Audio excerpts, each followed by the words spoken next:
एक ऐसी नीट की जर्नी जो घंटों पर नहीं टारगेट पर बेस्ड था। तो आज मैं आपको वही बताने जा रही हूँ। So hello everyone, welcome and welcome back to my channel.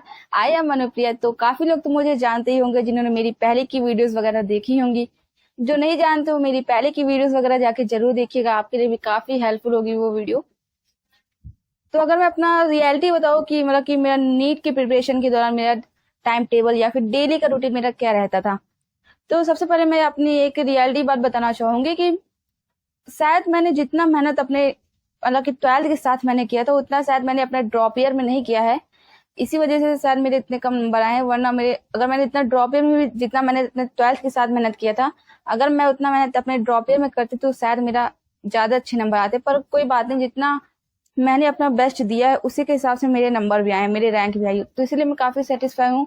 तो इसलिए मैं आपको भी कहना चाहूंगी कि आप भी अपना बेस्ट दें, जितना हो सके आप अपना 100% दें, क्योंकि आप अभी जितना अपना बेस्ट देंगे उसी से ही आपका नंबर और रैंक डिसाइड होगा कि आपका नंबर रैंक क्या आता है।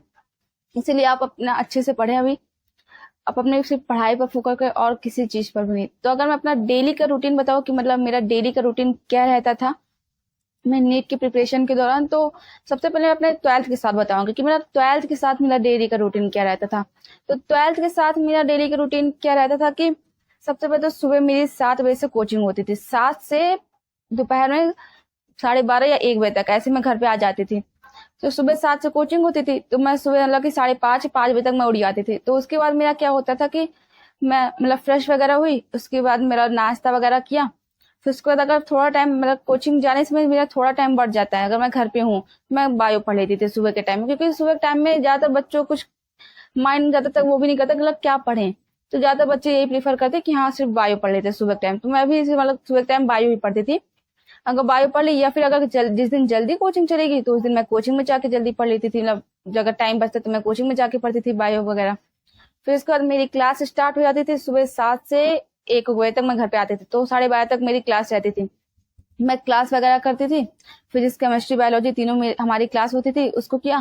फिर उसके बाद मैं 1 बजे तक जब घर पे आती थी तो आने के बाद मैं खाना वगैरह खाती, थोड़ा सा आराम करती, फिर मैं 3 बजे तक मैं उठती।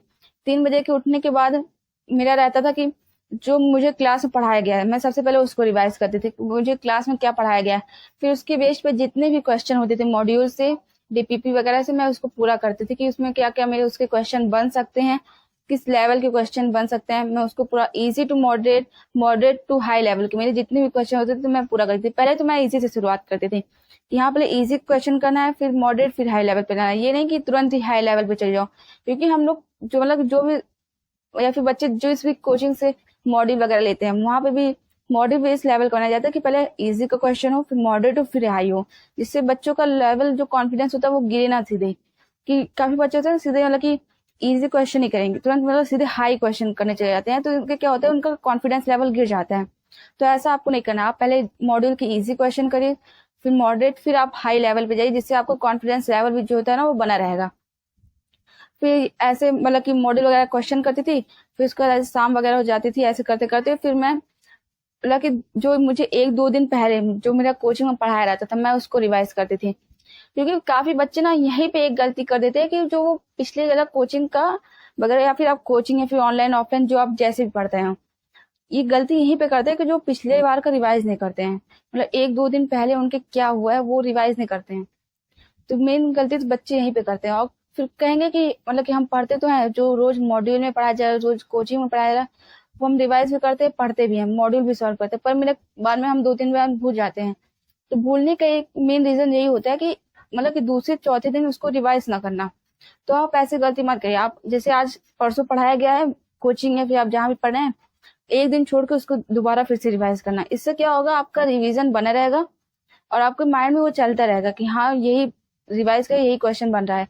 तो इससे क्या होगा, आपका रिवीजन मतलब कि जैसे आप कितने दिन बाद आप रिवीजन करेंगे तो उसमें आपको काफी टाइम लगेगा उसको रिवाइज करने में, कुछ याद नहीं आएगा। तो इससे क्या होगा कि आपको ये सब याद रहेगा और आपको रिवाइज करने में कम टाइम लगेगा।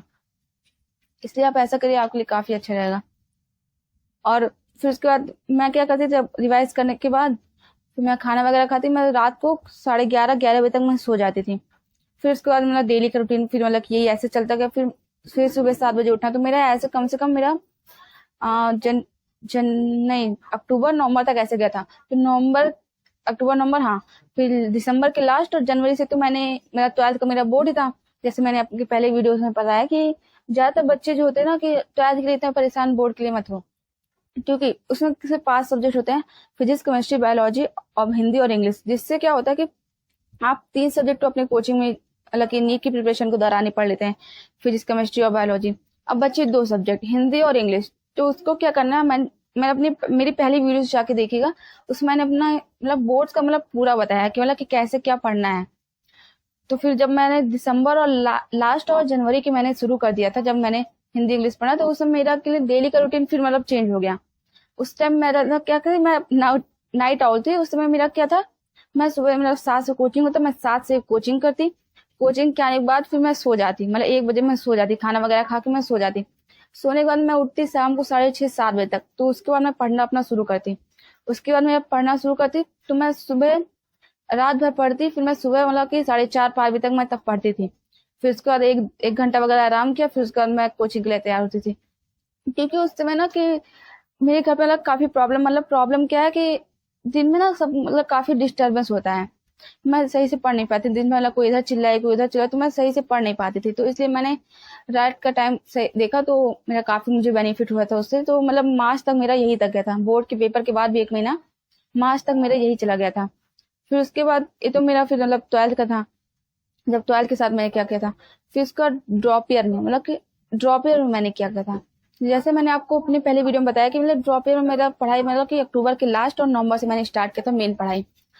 तो उस टाइम कि मैं यही सोचती थी कि मेरा उसके पहले कि अक्टूबर के लास्ट और नवंबर के पहले मैंने काफी वीडियो कि टाइम टेबल वगैरह सोचा बनाया कि हाँ हम लोग अब की ऐसे फॉलो करेंगे, अब की ऐसे फॉलो करेंगे, ये डेली का रूटीन है। जब मैंने काफी फॉलो भी किया, काफी छोड़ा भी, तो मेरा बन नहीं पा रहा था। फिर उसके बाद मैंने उस समय क्या किया कि अब मैं टाइम, क्योंकि मेरा क्या था कि मैं टाइम टेबल रूटीन बनाती, पर मेरा लॉन्ग टाइम के लिए चल ही नहीं पा रहा था।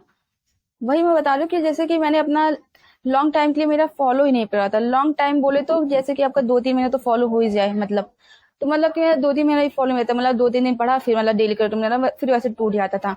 जैसे आप लोग भी अभी काफी टेंशन में होंगे कि काफी वीडियो आप लोग भी देख रहे होंगे कि टॉपर का रूटीन क्या होता है, उसका रूटीन क्या होता है। मैंने भी काफी देखा, आप लोग जैसे देखते हैं, मैंने भी इस टाइम काफी देखा था। तो फिर मेरा उस टाइम क्या था कि मैंने सोचा कि अब मैं डेली का रूटीन, टाइम टेबल, ये सब मैं कुछ नहीं बनाऊंगी। अब मैं सीधे क्या करूंगी, अपना टारगेट सेट करूंगी, टारगेट के बेस पे मैं काम करूंगी। और अगर जो मैंने टारगेट के बेस पे मैंने काम किया, इससे मेरे काफी हेल्पफुल भी था मेरे लिए लास्ट में। तो मैं टारगेट पे बेस में काम करती थी कि हाँ मुझे एक दिन में कितना क्या कंप्लीट करना है, चाहे वो मुझे 4 घंटे लगे, चाहे 10 घंटे लगे, चाहे 12 घंटे लगे। तो मैं अपना टारगेट सेट करती थी कि हाँ आज मुझे बायोलॉजी में 1 चैप्टर कंप्लीट करना है, फिजिक्स में, केमिस्ट्री में। तो मैं ऐसे पढ़ती थी। जैसे काफी बच्चे होते हैं ना, वो कहते हैं कि काफी बच्चे क्या, हम जब मैं ही थी अपने टाइम पे, तो मैं भी यही सोचती थी कि हाँ लगी 10, मैं यूट्यूब वगैरह पे वीडियो देखती कि हाँ 10 घंटे पढ़ने चाहिए, 12 घंटे पढ़ने चाहिए। कोई कह रहा है कि हाँ 4 घंटे पढ़ लो तब भी सिलेक्शन हो जाता है। तो मैं भी कंफ्यूज थी कि क्या पढ़े, कितने घंटे पढ़े। तो मैं यही किया कि अब टारगेट सेट करेंगे, इसी से पढ़ेंगे, चाहे मुझे 10 घंटे लगे, चाहे 4 घंटे मेरा कंप्लीट हो जाए, मुझे उससे कोई फर्क नहीं पड़ता। तो जब मैं टारगेट सेट करके पढ़ने लगी तो मेरा काफी हेल्पफुल था, और मुझे लास्ट में काफी इससे बेनिफिट भी हुआ। तो इसलिए मैं आपसे भी सजेशन करूंगी, आप लोग भी अगर टारगेट सेट करके पढ़ सके तो आप लोग भी पढ़िए। अगर आप यूट्यूब पे या फिर आप चाहे जहां भी जाएंगे, कोई आपको आपके हिसाब से कोई अपना राइट टाइम टेबल नहीं बता पाएगा कि आप ये फॉलो करें आपका सिलेक्शन हो जाएगा। हो भी सकता है, नहीं भी हो सकता है, इसलिए आपको कोई राइट टाइम टेबल नहीं बताएगा।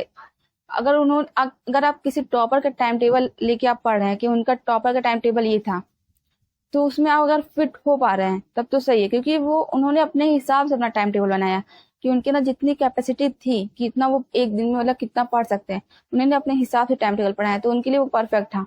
अगर आप भी उसमें फिट हो पा रहे हैं तो आप भी उसको फॉलो करें, अगर नहीं हो पा रहे तो कोई बात नहीं, आप उसको फॉलो मत करें। आप अपने हिसाब से परफेक्ट टाइम टेबल बनाइए, उसके हिसाब से आप चलिए।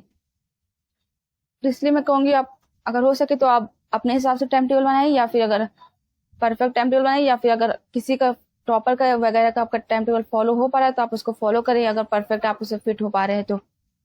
और काफी बच्चों का एक मेन प्रॉब्लम क्या आता है ना, कि प्रॉब्लम नहीं है एक चीज, कि जो काफी बच्चे कहते हैं कि पढ़ते समय नींद आती है।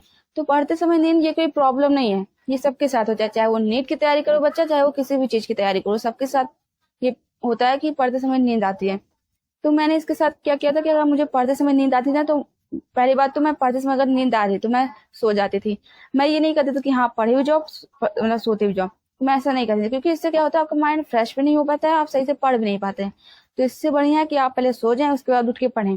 इससे क्या रहेगा, आपका माइंड फ्रेश भी रहेगा, आपको याद भी रहेगा। और इससे अगर आप पढ़ते हुए जा रहे हैं सोते हुए जा रहे हैं, इससे आपका टाइम बर्बाद होगा और कुछ नहीं होगा। इसलिए मैं यही सजेस्ट करूंगी, आप अगर आपको नींद आ रही है तो आप पहले सो जाएं, उसके बाद पढ़ें। उससे आपका माइंड फ्रेश हो जाएगा और आप जो भी याद करेंगे या फिर आपको जो भी पढ़ेंगे उसको आप अच्छे से आप उसको कंसंट्रेट कर पाएंगे।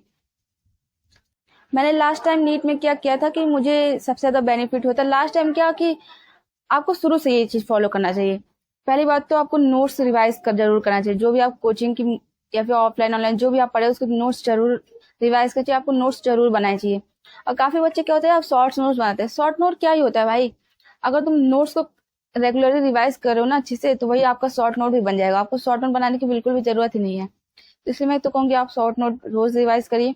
दूसरी बात, आपकी जो भी कोचिंग में जो भी टेस्ट वगैरह हो रहे हैं उस टेस्ट को जरूर दें, उसका पेपर का एनालिसिस बहुत ही ज्यादा इंपॉर्टेंट होता है। तीसरी बात, आप दूसरों को कंपैरिजन अपने आप से मत करिए। आपके ना जितनी कैपेसिटी आप अपने हिसाब से करिए, दूसरों से अपने आप को बिल्कुल भी कंप्रोमाइज मत करिए कि हाँ कंपैरिजन करें कि वो ज्यादा पढ़े मैं कम पढ़ा, तो आप ऐसा बिल्कुल मत करिए। आप अपने कैपेसिटी के हिसाब से पढ़िए। सब बच्चा अपने में परफेक्ट होता है, आप किसी को देख के अपना मत चलाइए।